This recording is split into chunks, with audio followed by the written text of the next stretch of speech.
Wait, what if I told you a man slept with his own twin daughters and the girl child born from that abuse, who calls him grandpa, not knowing he's also our father? He was a father by title, respected in his neighborhood, a compound that looked peaceful, windows always shining, his shirt always tucked. People called him sir, even daddy.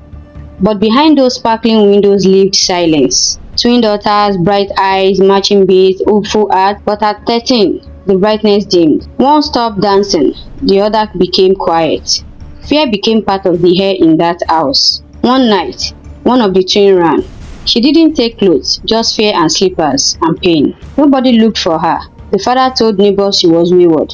She didn't want discipline, he said.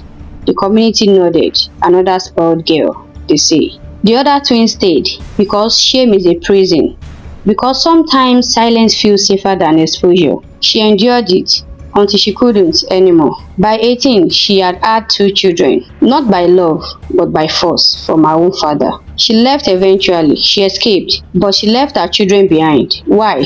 Because she didn't know how to carry them and her pain at the same time. She thought he would treat them better than he treated her. She was wrong. Years passed. The children grew up in that house of silence. The girl began to wither. She flinched when hugged, locked herself in the bedroom, cried without knowing why. The boy noticed. He remembered something his grandfather always said to them before bed.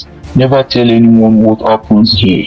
It's between family. One day, the boy came home early. School had closed for elections. He walked in, quiet, careful, and what he saw in that sitting room shattered everything.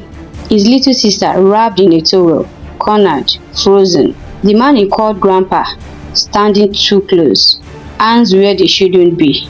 The boy screamed. Everything blood. The towel dropped. The old man rushed at him, tried to twist it into a lie. Don't you ever say a word? He growled. But it was too late. The silence had cracked. That same night, the boy packed a nylon bag, took his sister and ran. They didn't go far, just to a neighbor's house, an old woman who used to sell moi moi by the gate. They told her, and she believed them. She called a number she had kept from years ago. The children's mother picked up. She hadn't heard her name in years. That night she returned, older, worn, but no longer afraid. She saw her daughter, curled up, silent, broken, and the mother knew, if I run again, I will lose them forever. That night, after they'd had their bath and eaten, she sat them down, no light, just a rechargeable lamp glowing between them. She looked at her daughter, the same eyes she once had, and said the words she had never wanted to say. He's not just your grandfather, she whispered. He's also your father. Dead silence. Her son looked away. Her daughter froze. The truth is just hot. It rewrote everything they knew about themselves. And then she added softly, I grew up with a twin sister, but not with my mother. Nobody ever told us what happened to her. Maybe she left. Maybe she died. We do not know. But we grew up without her. She went to the police, told them everything, her story, her sisters, her daughters. The court case rocked the community. He denied it all, lied, cried, blamed the devil, blamed the girl. But this time, he couldn't hide.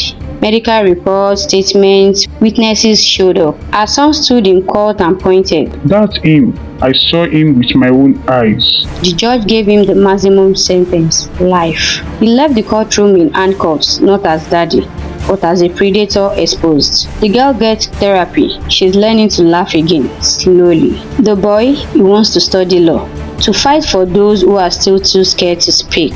And their mother, she didn't just survive. She became a sword. She talks in churches now, in schools, on radio. It's not family if it protects evil. It's not love if it leaves scars. You are allowed to speak and you are allowed to live. She ran once, but this time she returned not as a victim, but as a voice. She couldn't save her sister.